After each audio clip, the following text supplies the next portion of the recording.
everyone to my interview today, and my guest is Catherine Healy. And how I met Catherine is through a Start Your Own Business course almost a year ago. And I really connected with her because at the start, I just was so impressed how colorful Catherine was. And she has since inspired me to bring a lot more color into my life. Because when I see someone who wears a lot of colors, I always think they're really alive, and that you're going to see this now that shines through. And Catherine, you can tell us a little bit about yourself in a minute, about how many children you have and what age they are. And what I just read on your LinkedIn profile as well is that your strength is in building strong and energized teams. And that's kind of the topic of today. The first team as a mother is the family. Oh, yes. And we'd love to hear a little bit about yourself, and how that came about, that you're raising bilingual children. So thank you for coming on. I'm absolutely thrilled. And thank you, Annette. Thank you. I can't imagine a life without color. So that's why I love color. So yeah, and what really impressed me, and I think that's good when parents who watch this or hear this can hear a few different perspectives, was what really impressed me about you, and we'll get to that later on after the introduction part, is that your children speak back to you in your mother tongue, which is something that I'm not quite successful with, and I'll come back to that later, And so over to you, and to just maybe share with us what languages your children speak in your family and where you're from and how all that happened. Excellent. Great. Well, first of all, thank you, Annette. Thank you. I'm a little bit nervous. I don't normally do videos, so thank you so much for asking me to do this. It's a pleasure. So I'm originally from West Cork. I actually moved to France when I was 17. I always say I moved to France for a year to learn French, and ended up staying 15 years, and came home back to West Cork with a French husband and 3 Irish kids, as they always call themselves. They could never decide if they were French or Irish, so they invented the word Friarish, so they're Friarish. So they are now nearly 2 girls and 1 boy. The 2 girls are nearly 23 and 20, and the boy is soon going to be 17. So they're the 3 age groups that we've got.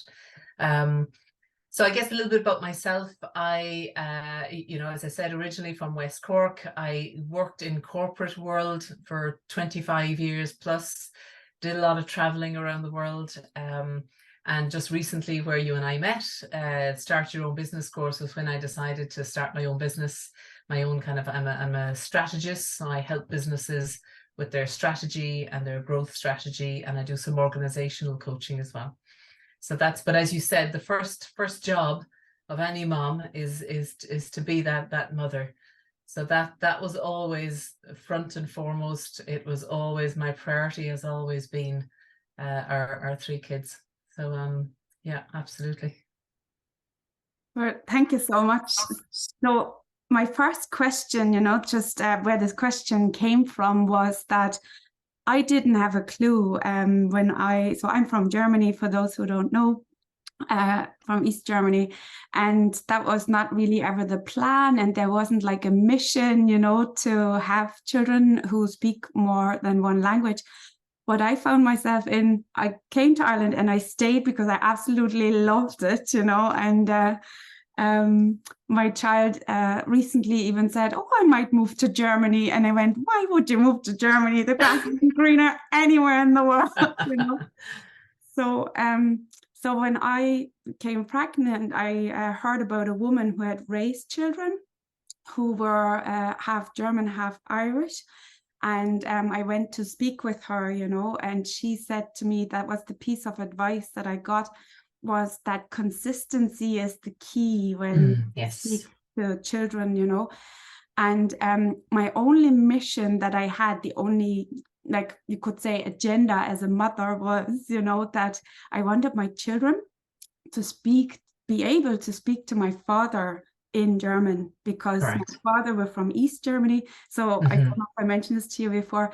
He would have learned Russian in school. Ah, So okay. no English at all, while my mom taught herself a bit of English over the years, you know. And then the early years were quite, and you can share about this a bit yourself in a minute, when you have a three-way conversation at the dinner table, constantly translating, you know. And my children's father, when my daughter was 2.5, said, "There's no need. You don't need to translate everything." And it felt such a relief, you know. Yeah, oh, I know that. And then I was absolutely struck and amazed by my daughter, who only really at the time spoke German and English, not very clear, just German. She, when my father came to visit or she went over, she would turn to him as a 2.5-year-old and just exclusively speak to him in German because she knew. And I just went, mission complete, you know. Accomplished. Yeah, yeah. And I think So, when it happens naturally, that's, uh-huh, but you know, I don't know if you were the same, but when I had my kids, I didn't think about this. uh-huh. I didn't think about, oh, what's our dinner table going to be like? Because for me, it was just natural for me to speak English to my kids. My husband, it's natural for him to speak French to them. It's natural for them to reply back to Papa in French, and it's natural for them to speak to me in English. Mm-hmm. But what we completely underestimated, exactly as you said, was the family dinner table. Mm-hmm. You know, we'd be sitting, and even when they were babies, and they all were born in France, they grew up in France, and you know, someone would say to me, "Oh, are your kids as toddlers? You know, are they saying areux yet?" And I was like, "What does areux mean? I don't know what this means." And Yeah. it's the equivalent to our English goo gaga kids. Okay. In France, you Uh-huh. start, the first sounds a baby makes is areux. But Okay. my kids weren't making that sound. So Uh-huh. everybody thought there was something wrong because, you know, our kids weren't doing the areux.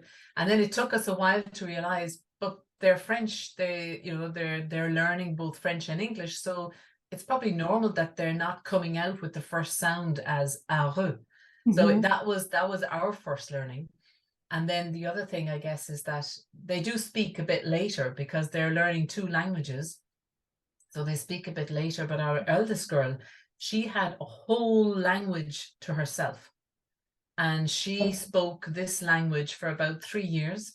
And she understood it. She was having whole conversations, and you could hear je t'aime Okay. and little English words. Yeah. And you know, and it took her really until nearly 3.5 before she could kind of put them into separate brackets. But we weren't, but I just Mm. let it go because I just trusted that she was able to speak with me, and she was able to speak with her papa. By the time she was 5, she was fully bilingual. um And when you and say I she had her own language, was it a mix of French and English, or It was she a just, mix. okay, she, Yeah, but you couldn't understand it. It was Mhm. sounds. It was like kind of a lot of sounds from the, you know, Yeah. she used to sing a lot. She was one of these kids that she still sings, but she used to sing before she could speak. Oh, I But love she it. had her whole new language. And I think the most important thing is just let it be. Just Yeah. let it go, like, you know what I mean? And now we had her 21st birthday 2 years ago, and we had loads of recordings of her, and she just, it's lovely to hear Mhm. because this was her language and it made sense to her. You know, it made perfect Mhm. sense to her.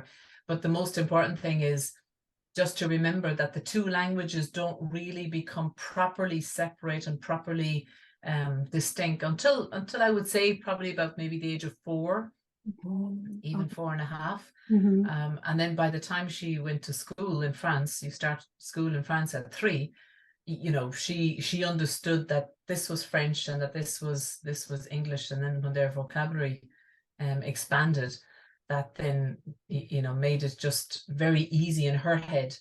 As far as our kids are concerned, I'm sure yours are the Uh-huh. same. Yeah. They don't speak two languages. They speak to mom in one Uh-huh. way, and they Mhm. speak to papa in another way. Yes. But they don't you know, you're sitting around our kitchen table and I'd say, you know, can someone pass me the bread?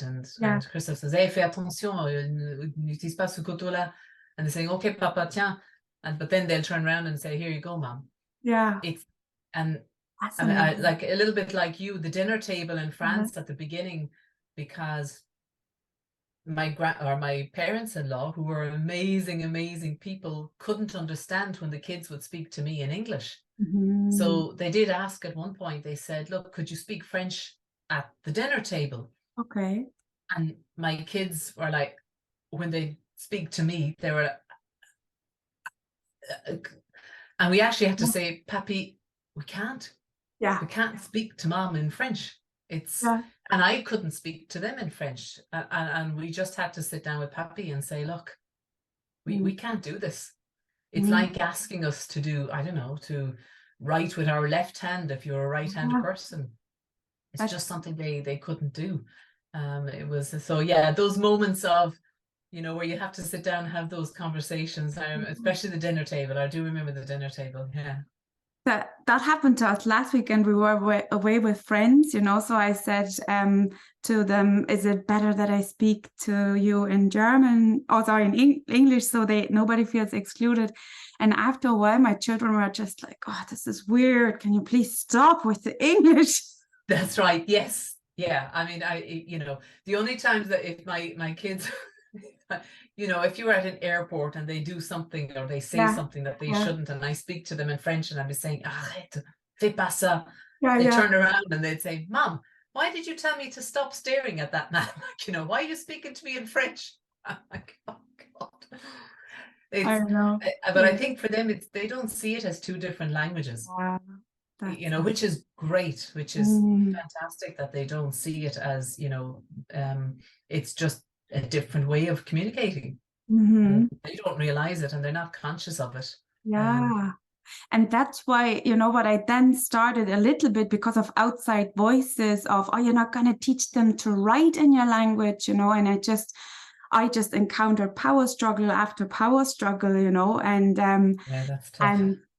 and just lost my train of thought, but it's almost like I just took it then as it comes, you know, if it didn't flow, then I just left it, you know, there wasn't any point to force anything. Right. Yeah, the writing is really tough. Mm-hmm. You know, when they get to, like in Ireland, you know, when they Mm-hmm. get to leaving cert, Yeah. you know, the kids are absolutely delighted. They all come out with a H1, but the written piece does Uh-huh. take work because Mm. whether it's German or French, you just can't write it phonetically. Yeah. And that's where, and learning how to read is easier, but learning how to write a language when you're fluent is very difficult. Is it? Okay. Okay. Yeah, because you're learning how to write Mm-hmm. this girl has got long hair when Uh-huh. you know how to say it, Yeah. but how Yeah. to, you know, when you're doing your grammar, you've got to Mm-hmm. accord, you know, the feminine, the long hair, you know, Yeah. the masculine, the plural. Yes. Yeah. That's really tough for kids to learn later on. So we Mm-hmm. did start about 6 and 7. We did start Mm. just the reading, so we taught them how to read first, Yeah. but the written part was tough. That was really tough. And I don't think they have good memories of learning French grammar. I know what you mean. And you know what? I really also, the older I grew, I always thought that's just a belief that you're too old to learn a language, you know, to just, if any parent out there who is maybe in a mixed marriage finds it, some things are very hard, you know, to just speak in your own language to your child, that's already such a big gift, isn't it? And then I'm Oh, thinking, if they don't want to learn the writing, how to write in German, then they have their whole life to. If it's part of their mission, they can teach themselves or get a absolutely. tutor or something, you know. Absolutely. And I think because I do see a lot of bilingual parents and children, and sometimes because of the environment or because of the school environment or because of that the parents end up speaking English, let's say. And I do think, you know, it's just it is easier if you just get into your language and you just, and and there's 100% that's how you speak to your kids. Because as I said, it's not, they don't see it as a language. They just see it as, this is how I speak to my mom or my papa or whatever. You know, they don't actually see that as a different language. Yeah, absolutely. So this is something that I don't know if you have observed it. We probably need your children to almost answer this question, you know, but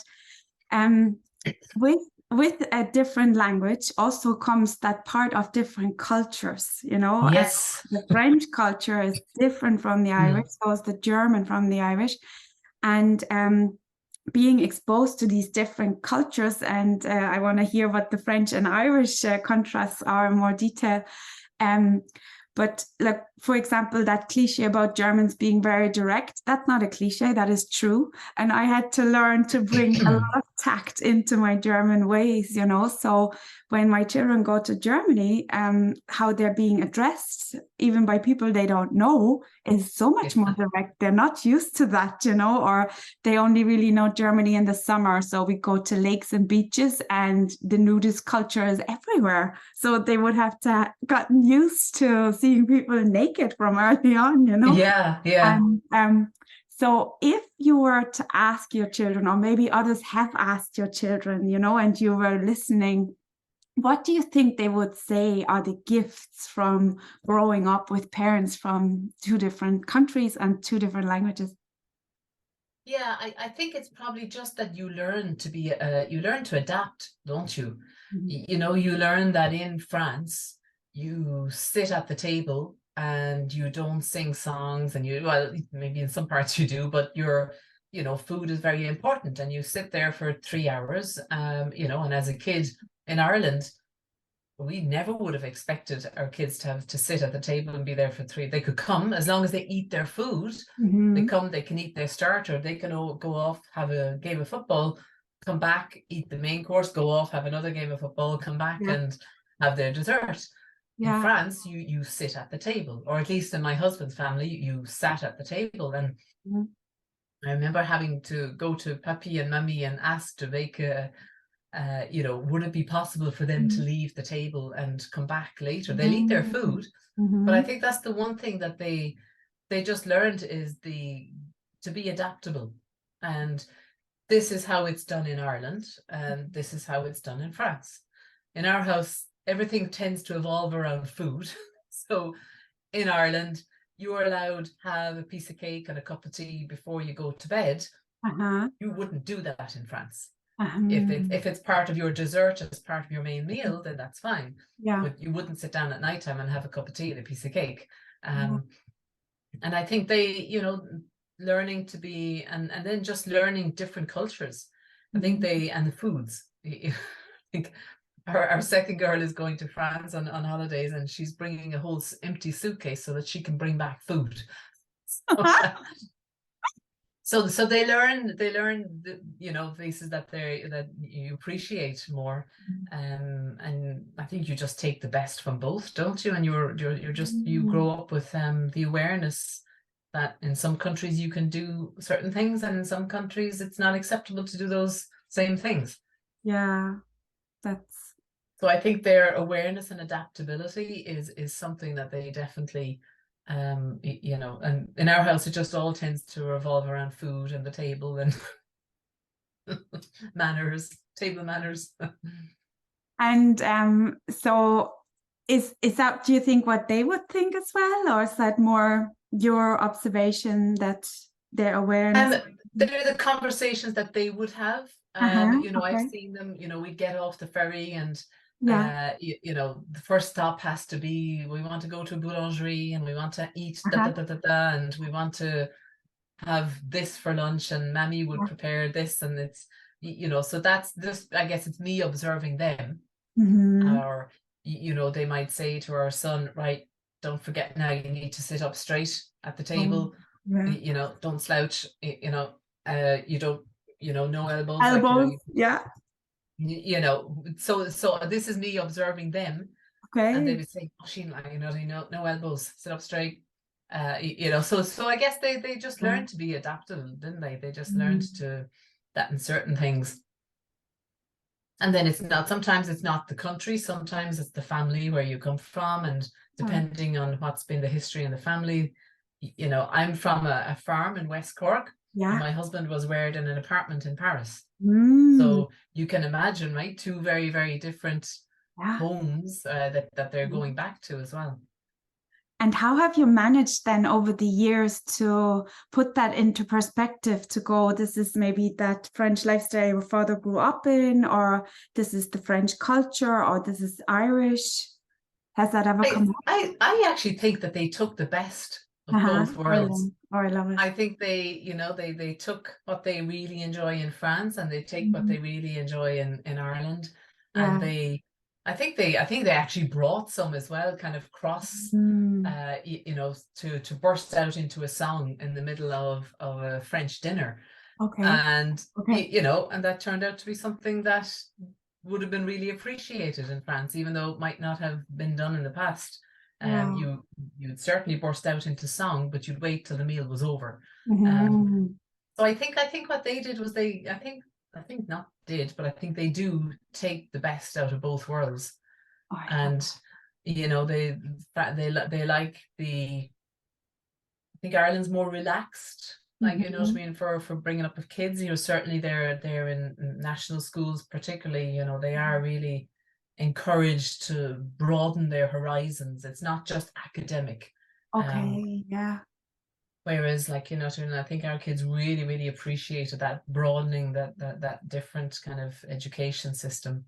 I think they Okay. really, really enjoy that one. So I do think that they take the best out of both worlds. They're very lucky. They've got two very different views, and they can say, I Uh-huh. like this and I like that, and I don't like this, so I won't take that and I won't take that, but I'm going to put the two together and this is me. Oh, And I brilliant. think it's great.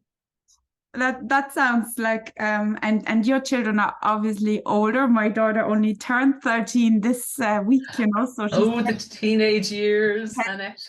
yeah, so she's 10 years behind what it sounds your oldest Mm. daughter to be. And sometimes there's also, and I love that because you're giving me so much encouragement, Catherine, for what's to come, you know.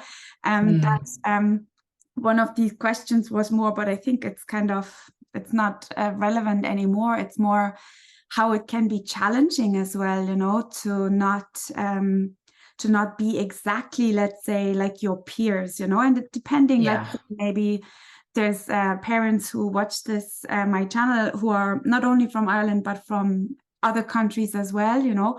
But let's say here in Ireland, if they went to school and they were maybe the only non how do you say, I don't even know the term for it, but so luckily in my daughter's class there's another child who has a mother from South America, you Yeah, know. so bilingual kids in Yeah, general. Yeah. bilingual. Mm. That's what we're Mm. talking about. Thanks for Yes. reminding me. Yeah.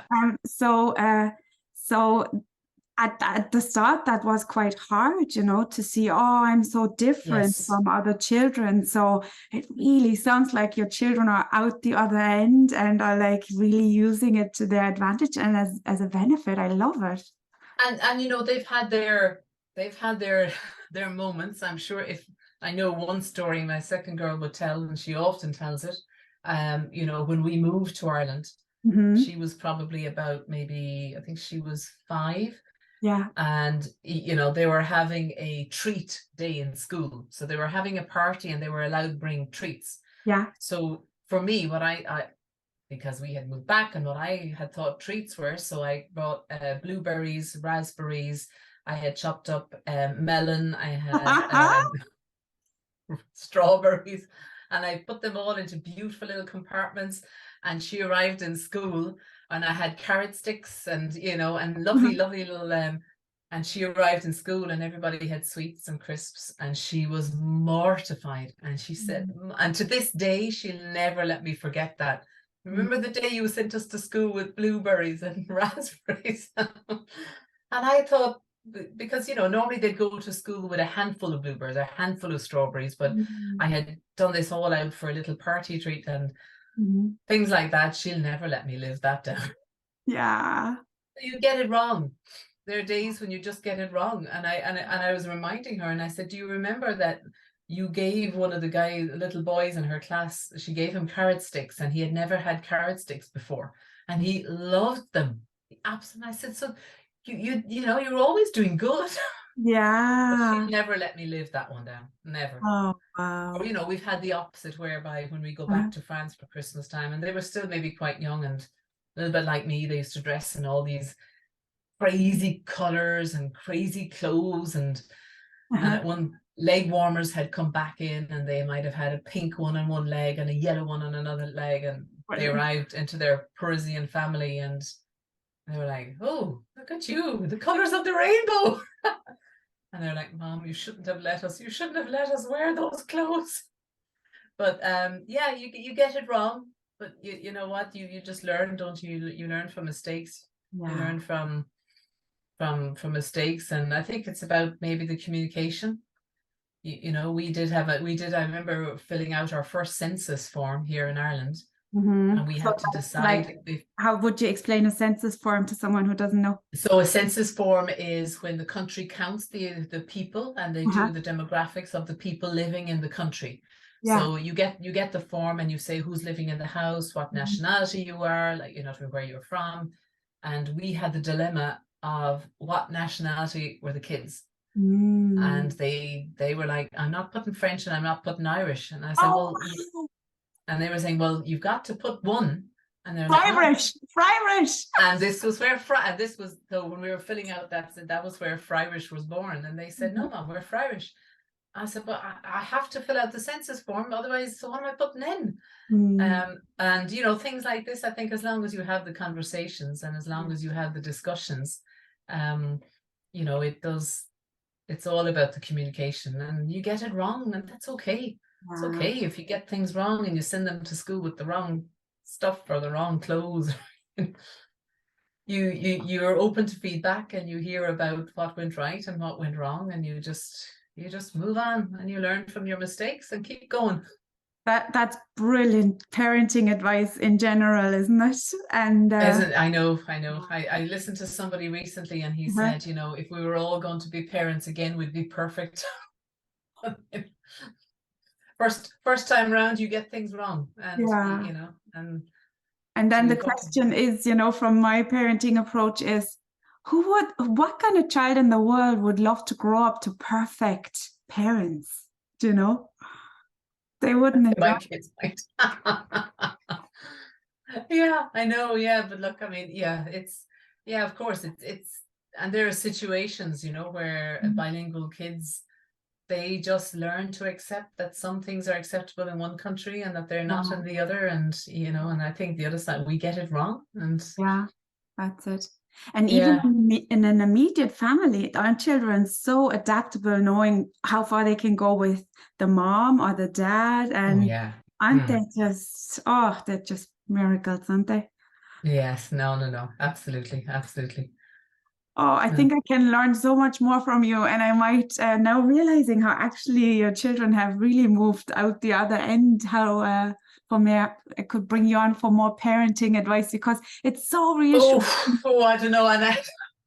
It is, Now, but look, if my kids were here, they would say no, no, no, no, no, no. Don't bring mom on. I just maybe pass on to your children how much that has helped me now because I had this third question here and it was obsolete because you reassured me that everything just works out. And, instead of worrying about that difference and children are amazing at making it work for themselves, so. They are, yeah. And I think there's a certain moment where I don't know, that my experience is that girls in particular, they want to fit in. And I was always saying to them, it's okay not to be like everybody else. But look, you'll see it maybe when you're with your daughter, you know, when you're 14, 15-year-old girl, you really want to fit in with everybody else. But Yeah, it's like, how do you encourage them to find, yes, that you're not like everybody else. yeah, You know, you've been reared, you were born in a different country, in a different culture. You've been brought up different. You don't have the same background. You don't, so accept. But that's difficult, right? I mean, there are a couple of years where that is quite tough. And it takes a while for them to be able to have the courage to stand up and say, no, that's not who I am, and that's not what I'm interested in, and that's not really the person I want to be. But that takes courage, and it takes It takes a little bit of kind of being a little bit older to be able to do that. But I think all we can do is just encourage them and say, look, just be who you are. Be who you are. You're not the same as everybody else, and just accept it. But it's not easy. That's not easy to do when you're 14, 13, 14, 15. It's quite difficult, actually. And could also be the human challenge, isn't it? This whole being different and how do I fit in? Even adults coming into a new group, it's never really. I always say to people, just be yourself. Nobody wants you to be somebody. Just be yourself, and we can all learn so much from each other. Whether it's bilingual people, whether it's languages, we can learn so much from each other. But if you're trying to fit in and you're not somebody, you're not the person that you really are in your heart, well, you know, you're just being a fake in that case. So just be okay with yourself, you know, accept that it is okay. I'd say to any kid, just accept who you are, be who you are. I don't have one here, and I mention this all the time, but it's one of my favorite from the yogi herbal teas, you know, that come with the little saying, and it tends to be this one, and it says, be who you are because everyone else is already taken. And that's so true. I love that. I really like that one. I'm going to make a note of that one.